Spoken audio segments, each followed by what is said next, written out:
Bonjour, voici la première capsule concernant les formes de phrases.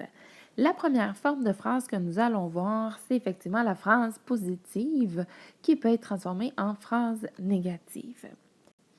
D'abord, il faut se souvenir qu'une phrase a un seul type. On se souvient que le type de la phrase de base est la phrase déclarative.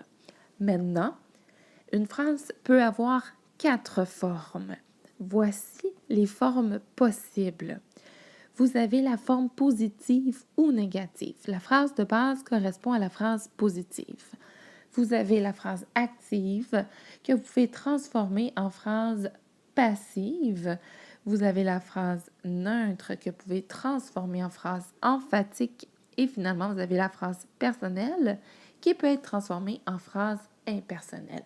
Donc, je répète, une phrase a un seul type, mais a 4 formes.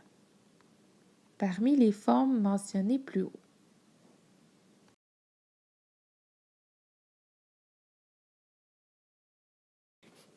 Revoyons d'abord les formes positives et négatives à l'aide de l'encadré que vous retrouverez dans votre cahier de grammaire.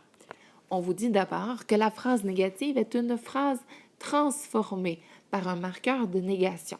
Elle s'oppose à la phrase positive qui, elle, correspond à la phrase de base. Les transformations. On vous dit un marqueur de négation formé avec l'adverbe ne est ajouté. Il ne faut surtout pas oublier le ne qui vient avec les autres adverbes de négation, c'est-à-dire pas, jamais, aucunement, plus et beaucoup d'autres encore que vous connaissez. Par exemple, ma phrase de base ici qui est positive, tu as vu le vétérinaire. Pour la transformer de façon négative, je n'aurai qu'à ajouter mon adverbe ne jamais en encadrant l'auxiliaire. Donc, tu n'as jamais vu le vétérinaire. Ou encore, l'adverbe de négation. Ne, avec aucun, pas un, personne, rien ou d'autres, peuvent aussi remplacer un élément de la phrase positive. Donc, il ne s'agira plus seulement d'un ajout, mais d'un remplacement. Par exemple, on a posé toutes les questions. Ici, puisque toutes les amènent un élément positif, je dois le transformer en élément négatif. Donc, le contraire ici est aucune question. Donc, il y a un remplacement et non pas seulement un ajout.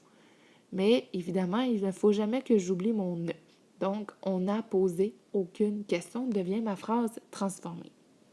Attention, ici, au prochain point, ce qui est important à retenir, c'est tout simplement que à la forme négative, le complément direct, donc notre fameux CD qui complète notre verbe, est généralement introduit par la préposition de à la place des déterminants un, une, des, du ou de la. Si on prend l'exemple ici, à la phrase positive, nous avons « Elle a acheté un oiseau ».